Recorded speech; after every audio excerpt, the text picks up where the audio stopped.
ഇന്ന് നമ്മൾ പോകുന്നത് പാരീസിലോട്ടാണ്.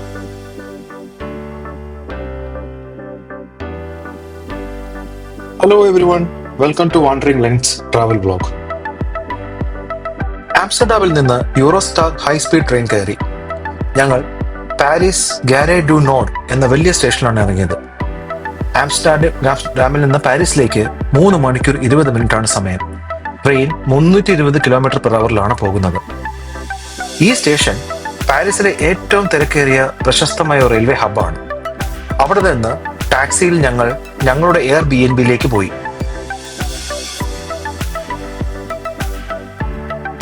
ട്രൊക്കാഡോറോ ഗാർഡൻസ് അടുത്തുള്ള ഒരു മനോഹരമായ പ്രദേശത്തായിരുന്നു ഞങ്ങളുടെ എയർബിഎൻബി. ട്രൊക്കാഡോറോ ഏരിയയിൽ നിന്ന് നടക്കുന്നത് കൊണ്ട് ഈഫിൾ ടവർ അങ്ങനെ ദൂരെയല്ല. ഇത് വളരെ വലിയൊരു അഡ്വാൻറ്റേജ് ആണ്. അവിടെ നിന്ന് ഞങ്ങൾ ഈഫിൾ ടവർ കാണാൻ പോയി. ഈഫിൾ ടവറിൽ എത്തുമ്പോൾ അതിന്റെ ഭംഗിയും ഗ്രാൻഡറും നേരിട്ട് അനുഭവിക്കാം. ഈ ടവർ പാരീസ് നഗരം തന്നെ പ്രതിനിധീകരിക്കുന്ന ഒരു സ്ട്രക്ചർ തന്നെയാണല്ലോ. നിങ്ങളുടെ പാരീസ് ട്രിപ്പിൽ അബ്സല്യൂട്ട്ലി മിസ് ചെയ്യരുതാത്ത ഒരു കാര്യം തന്നെയാണ് ഈഫിൾ ടവർ.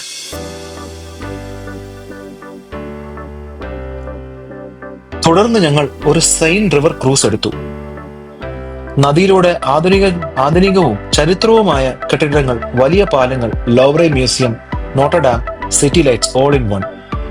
ബോട്ടിങ്ങിൽ നിന്ന് തന്നെ ഈഫിൾ ടവറിന്റെ ബ്യൂട്ടി വീണ്ടും കാണാം, അതും ഒരു പെയിന്റിംഗ് പോലെ.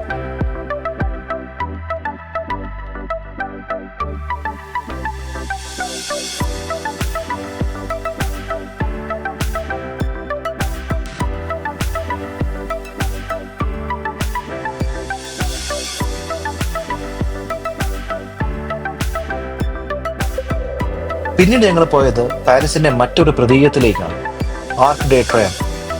നെപ്പോളിയൻ ബോണപ്പാർട്ട് തന്റെ സൈനിക വിജയങ്ങൾ ആഘോഷിക്കാനായി 1806 നിർമ്മാണം ആരംഭിച്ച ഈ വൻ സ്മാരകം പാരീസ് നഗരത്തിന്റെ ഏറ്റവും പ്രധാനപ്പെട്ട റൗണ്ട് അബൌട്ടിൽ ആണ്.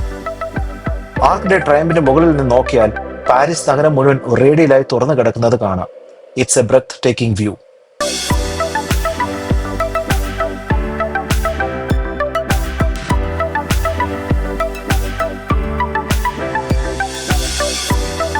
പാരീസിന്റെ വൈബ് ഒന്ന് വേറെ തന്നെയാണ്.